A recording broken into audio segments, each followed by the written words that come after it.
my name is Tasha and welcome to my channel. I hope you all are having a wonderful day. If you do hear a little bit of fan background noise, I do have a small fan going because my little guy Koda is currently napping and it is monsoon season here in Arizona, so it is very hot and muggy, so I have a fan going to try to circulate some airflow. And my oldest Talon is currently watching a show, so if you hear a little bit of background noise, that's what that is. So if you are new to my channel, hi, welcome.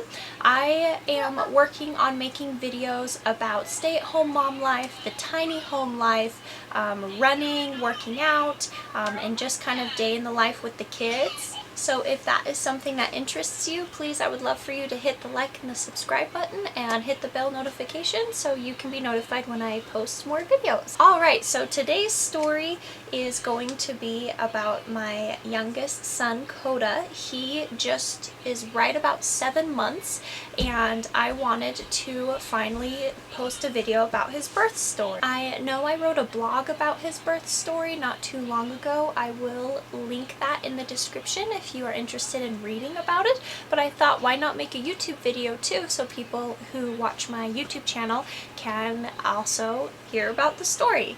So without further ado, let's go ahead and get into the details.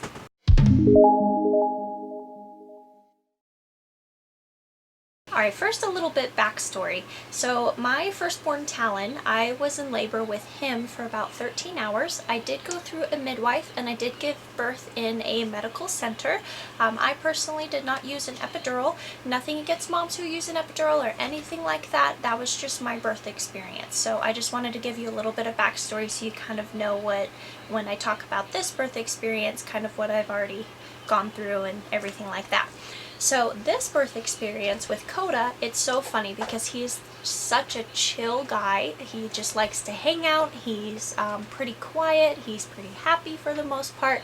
And so it just makes this birth experience really funny with how he just decided he was ready to come out into this world, and he came very abruptly. He surprised all of us, and I actually had him in the front seat of my car on the way to the hospital because he decided he wanted to arrive so quickly. Now, and my labor with him was only an hour and a half, so going from 13 hours to an hour and a half, we were all very, very surprised. I wasn't expecting my labor to be that drastically cut and to be that much shorter than my first one, because everybody was telling me, oh, you know, be careful, your labor is a little bit shorter than your first one, so just be prepared. So I'm just thankful that we at least had our bags packed and everything, because I feel like if we didn't even have our bags packed, we probably would have had Koda in the bathtub here, or in, you know, in our tiny house. He would have been a little home birth, an unplanned home birth. So Koda's due date was January 16th or 17th, one or the two, but he actually decided to arrive on December 29th. So that's how early he was. The night before, which is funny because my husband actually took some cute pregnancy photos of me with Talon the night before, and I felt actually the day of, like the day before, I did feel a little bit nauseous throughout the day, but during the pregnancy I was just kind of nauseous on and off, so I didn't really think anything of it. And then that night, so the night of the 28th of December, I was sick. Like I thought maybe that I had food poisoning, or maybe that I somehow got the flu. I was throwing up quite frequently. I had to go to the bathroom a couple of times, and I was kind of, you know, I knew that we were getting to the point that Koda was about to arrive, so I did text my midwife and kind of let her know what was going on. And, you know, she was like, you know, maybe your body is starting to, you know, cleanse itself, so just be prepared. Maybe he'll decide to come, you know, in the next few days or weeks or something. And so we didn't think really anything crazy of it, and I ended up getting some rest, and I woke up the next morning and everything was normal. No contractions, nothing like that. My husband Brandon actually went to the store to get my favorite thing when I'm not feeling good. I love orange cream popsicles. I don't know why. They always make me feel better. They're very gentle on my stomach. So he went to the store to get that.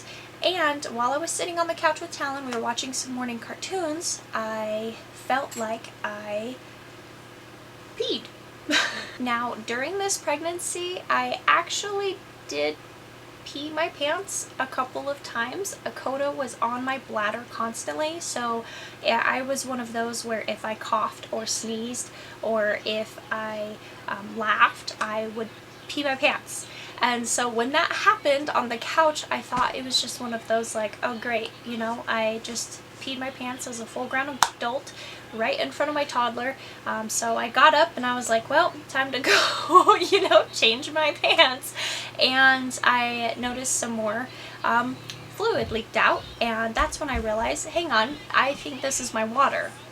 And that's when I called my husband Brandon and I was like, hey, I actually think my water just broke, so you need to come back home. And he was on the phone like, are you kidding me? I'm at the store, like, of course it happens this way and everything. So he's rushing, he was only about 10 minutes away, so he's rushing to come back home.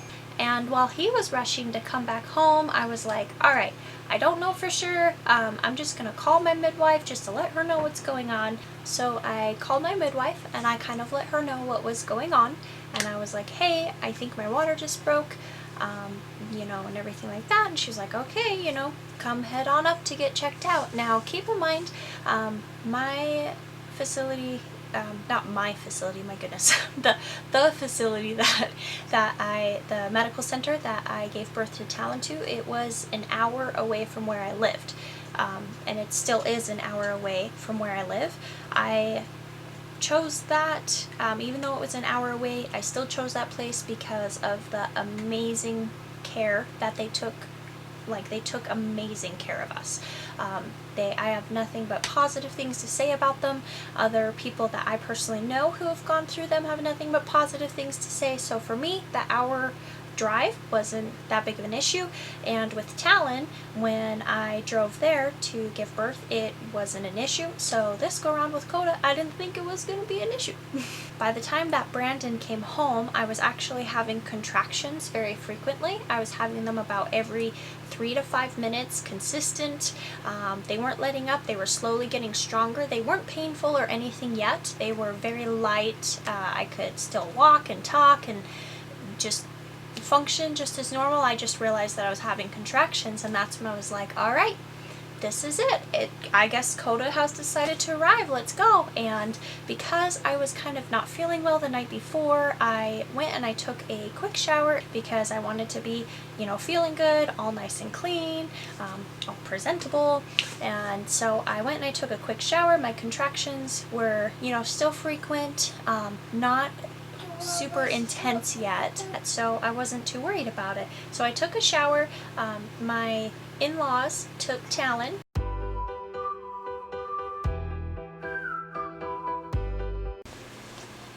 So look who decided to join us. He just woke up from his nap. We're talking about you, buddy. Yeah, we're telling about your story. So he'll probably be hanging out with me while I finish the story. I'm trying to even remember where it was. I think I was talking about, went and I took a shower, and while I was showering, my husband packed the car. We had our bags already packed. It was just a matter of putting the bags literally in the car. So he was doing that while I took a quick shower. I came out, got dressed, met with family, said goodbye to Talon, and same thing, my contractions were kind of the same. They were getting more frequent. I was having them pretty, I was having about like 30-ish seconds, sometimes a minute, kind of in between them, and then I would have another one. So I was like, okay, it is time to go. I told my husband, I'm like, these contractions are getting faster and faster, and then, but they weren't getting really more painful. So that was kind of the weird thing, is I didn't have any indication of like, oh, these contractions are getting really intense, we have to go now. They were just becoming more and more frequent, so I just thought it was my body's way of being like, okay, we're starting labor, let's get ahead and go. And I thought I had a few hours to be in labor. So my contractions were getting a lot more frequent, and then I was standing here and we were just about to head to the car, and suddenly I was hit with a contraction that was like, oh, this is the real deal. And I was like, okay, we gotta get going now. I went out and I told Brandon that we have to get going. I said goodbye and gave kisses to Talon, and Brandon was just finishing up filling up making sure that all the tire pressure on all of the tires of the car were good and everything was good to go. And as I was getting in the car, I was hit with another contraction that I had to push, and my body started pushing. And if you've ever experienced labor when you have to push, when you have to push, you have to push. It's not like, you can't prevent yourself from pushing, it's just your body being like, okay, it's time. And when that happened, I realized, oh my gosh, I don't think we're gonna make it to the hospital. So I looked at my mother-in-law, and I looked at her, and I said, I'm not gonna make it. Was just the only sentence that I could think to form was, I'm not gonna make it. And she comes over and she's like, what are you talking about? And I said, I have to push. I have to push right now. And so I'm not gonna make it to the hospital. And she was like, honey, don't push. Everything's okay. You know, don't panic and everything. So my mother-in-law runs around to the side of the car and she tells Brandon, hey, she says she needs to push. You gotta go now. And so we get in the car and we're pulling out of the driveway, and my sorry, I keep calling him my husband, but you know who he is, Brandon. So we get into the car and we pull down out of the driveway, and Brandon is waving to his parents and waving goodbye, and we're waving to Talon, and the neighbors are actually outside and he's waving to the neighbors too. Little does he know, while he was turned away doing that, I pulled down my pants right in front of everybody, and he turns back around and he's like, what are you doing? Like, he turns around and sees his wife just in the passenger seat with her pants off. And I looked at him and I was like, no, babe, you don't understand. He is coming right now. And so Brandon zooms it down the street thinking, okay, well, I guess we're just rushing to the hospital. And literally we pull around the corner, we pull around to another corner, and we get to a stoplight. And I'm sorry if this is, it gets a little detailed, so if you're not interested in a little bit of the details, just skip ahead like 30 seconds. Sorry, I had to put Koda down real quick. He was getting a little bit too squirmy in my arms. So anyway, what I was saying is, as we were going down to the stoplight, I ended up putting my hand down and I could actually feel that his head was there. And I looked at Brandon and I said, babe, you feel his head's right there. He's coming, he's right here. And Brandon looked at me and he was like, absolutely not. I have no interest in putting my hand down there right now. I'm trying to drive. And so that was pretty comical. But we get to the stoplight and pretty much I give one final push and he's in my arms. I look at Brandon as I was pushing and I said, help me catch him. He's right here. And Brandon stuck out an arm while keeping an arm on the steering wheel. And he helped me catch him. I was able to turn around and get him into my arms. And the first thing that I noticed, I will remember, is the umbilical cord was wrapped around his neck, which the world stopped for me when I saw that. It wasn't wrapped around his neck tight or anything, but when I saw it wrapped around his neck, I was instantly like, oh my gosh, he can't breathe. And I remember grabbing it and unwrapping it from his neck, and Brandon and I just sat there at the stoplight staring at him because he didn't cry. He was so quiet. He kept his eyes closed and he just made a couple little snorty noises, and he was breathing just fine, but he just, oh, Talon's saying hi. So I guess Talon's gonna sit with me right now. But he just made a couple snorty noises. He was breathing just fine. He kept his eyes closed. We did have a towel because my water was leaking at the time, so we brought a towel thinking, okay, I'll just sit on that on the way to the hospital. So I took the towel and I wrapped it around Koda, and we drove to the nearest hospital. We literally pulled right in. Brandon ran up, and it was so funny. The nurse told me that Brandon ran up to the front desk and he said, hey, my wife just had our baby in the car and I need some help. Was what he told them. So I have my pants around my ankles, the umbilical cord's kind of all tangled up. I have Koda in my arms. The nurses come running out. One of them has a wheelchair, and they open the door, and the first thing that I could think of saying was like, do you need me to pull up my pants? Because I didn't know what I was supposed to do. And the nurse looked at me and she just was like, just get in the wheelchair. It doesn't matter. So they put me in the wheelchair. They rushed us to the room. And by the time we got to the room, they were already ready. They were prepping. The staff in the hospital and the nurses, they took amazing care of us. They had everything set up. They acted so quickly. They literally, the nurse behind me in the wheelchair literally ran the entire way, pushing me into the room. They were amazing. I couldn't have asked for a better situation. A huge shout out to Yavapai Regional Medical Center. They took amazing care of us. The nurses were amazing. Koda was able to leave the very next day.